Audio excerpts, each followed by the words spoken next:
I guess we shouldn't be surprised that all of this was authorized. After all, drones do fly in the sky. Anything can be from the money to buy. Well, for like Sam, nothing ever changes. He won't do what another arranges. Sam the man will remain a fixture.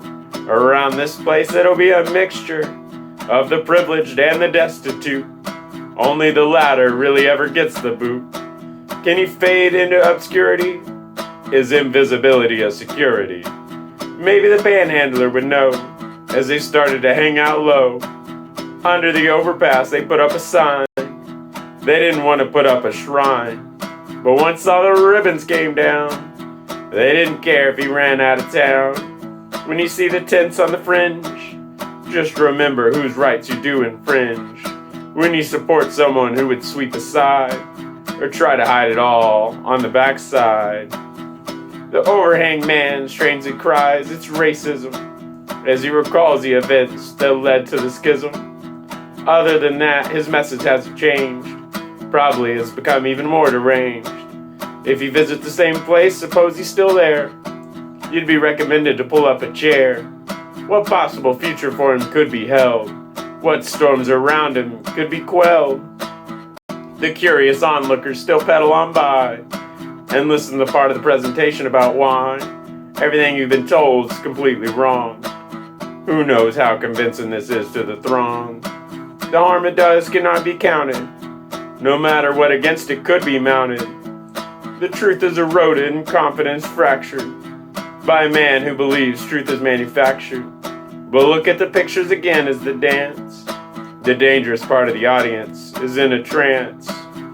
Let's be honest, the marchers will have to come out repeatedly and shout their slogans loud and heatedly.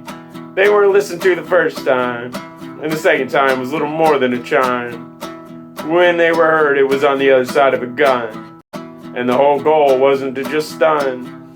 If you're someone who can't even get a grapples, you can blame it all on some bad apples. A holistic view will not let them stay in a clump, because to do so will miss out on their thump.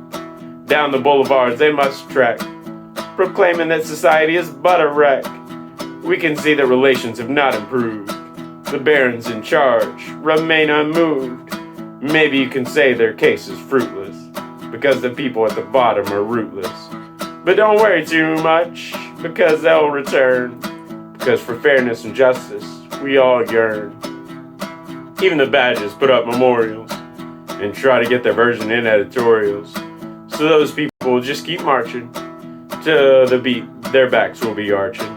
The shirtless man with the sling lifts his hand as the car sped by with lights on by his stand. The frustration can be puzzling but perceptible. Sure, not everything in the world is acceptable, but they will ask, can we have some accountability for the people in charge of our stability? Our anger doesn't need to come in the form of powder. It comes from our shouting getting louder. Don't confuse violence with protestation. We actually want a completely new nation. Did the average person know the divergence between the demonstrators and murderous emergence? Does history repeat? One cannot know. It'll happen again before it'll snow. As long as powder and steel rule the day, the innocent bystander will be the one to pay. Authorities and bosses raise up their hands and say nothing will come out of bans. Just forget the whole thing, it's a distraction, and take a look at the new contraption, which the walking can't dream to buy. Just like the panhandler wouldn't even try. He doesn't evidently belong inside, without everyone around him cockeyed. A stench gives him away. He'll never be invited to join a buffet. His actual end is best not to think of. Peace won't magically fall like a dove. Would love to believe in Matthew Sparrow, but the only thing coming down is an arrow.